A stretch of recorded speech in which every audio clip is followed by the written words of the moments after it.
I saw a video a few weeks ago about a subreddit called Fake Disorder Cringe. I had never heard of this subreddit before coming across this video. But it's essentially a subreddit where people congregate to mock and ridicule those who are open about being neurodivergent and accuse them of faking it, quote unquote. And their criteria for accusing people of faking being neurodivergent is pretty much, this person doesn't act how I think a neurodivergent person should act, or this person doesn't look like how I picture a neurodivergent person looking like, so they must be faking it. It was a pretty good video dissecting how fucking stupid this subreddit and the members of it are, so I'll link it in the description if you're interested in watching it. But anyway, what really infuriates me about this subreddit is not only the people who are accusing total strangers of faking their disorders, but the fact that I also see a lot of myself in this subreddit. As you all probably know by this point, I'm autistic. Surprise, if you didn't know already. And I've said so many times on this channel that I have trouble coming to grips with being neurodivergent.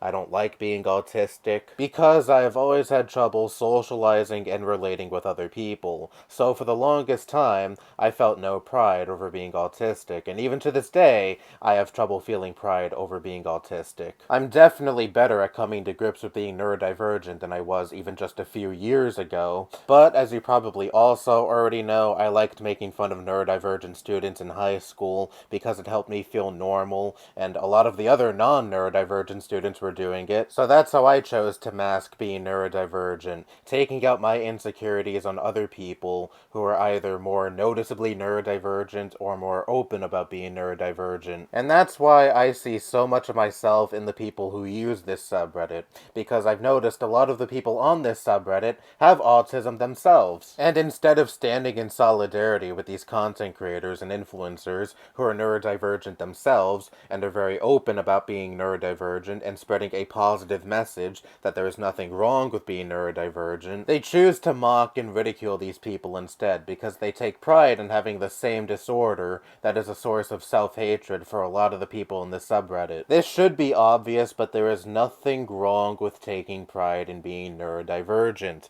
It is part of who you are, whether you like it or not. And just because you struggle with self-hatred does not mean you get a free pass to demean those who take their disorders in stride. It's almost like neurodivergent people, just like any other fucking group of people, are not a monolith. How one deals with and feels about their disorders varies from person to person. One person can hate the fact that they're autistic, and the other person can feel pride in the fact that they're autistic, and I see no reason to take someone down a peg just for accepting themselves for who they are. I've seen this stupid sentiment on the internet for a long time. Why do people wear their disorders on their sleeves? Why can't they just shut the fuck up about being autistic or having ADHD or whatever else? Maybe it's because of assholes like you who want to make being neurodivergent this forbidden taboo subject and just expect us to shut up and conform to neurotypical society, even if we feel out of step with neurotypical society. This is why I'm glad that more and more people on social media are giving cringe culture the middle finger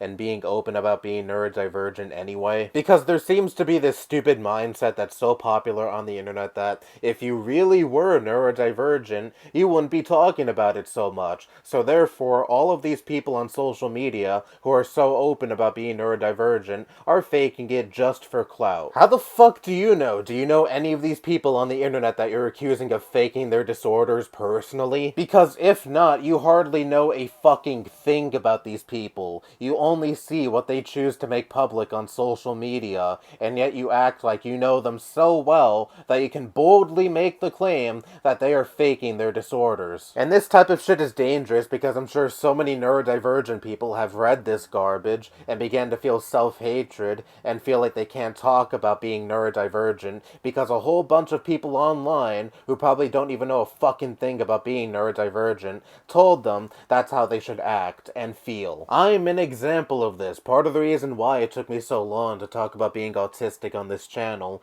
is because of these fucking people who plague the internet who say shit like, oh, you're just talking about being autistic for the clout and nothing more. If you really did have autism, you wouldn't be talking about it. Well, part of the process of me being comfortable with being neurodivergent is being public about it on this channel. If I were to just lie and say I wasn't, that would just be me continuing to bury who I really am and further damaging my mental health. And not to mention, I'm sure there are plenty of people who feel like they're on the spectrum and identify with the video clips that are a source of mockery, and then read all of these people who say, oh, this isn't real autism, this person is just faking it for clout, and that makes them hesitant to actually go out and get a diagnosis and find out that they are indeed autistic, because again, they read all this drivel from people who almost certainly don't know what the fuck they're talking about. For a long time on the internet, autism was popular to use as a pejorative. It's not anymore, thankfully, but the internet still has a long way to go when it comes to not stigmatizing being neurodivergent. Because all of you stupid internet detectives are doing nothing more than perpetuating stigma surrounding being neurodivergent and spreading the narrative that it's wrong to feel pride in being neurodivergent and it's something you can't talk about. Again, we are not a monolith. Some of us are going to be more vocal about being neurodivergent, and there is nothing fucking wrong with that, nor is there anything you can do about that. And to all of these self-hating neurodivergent people who want to bully and demean other neurodivergent people for being more open about being neurodivergent and take pride in being neurodivergent, you're nothing more than a bitter asshole with serious insecurity issues that you really need to work on. If I could go back in time and tell my teenage self that, I absolutely would. Anyway, that's all I have to say. Bye-bye.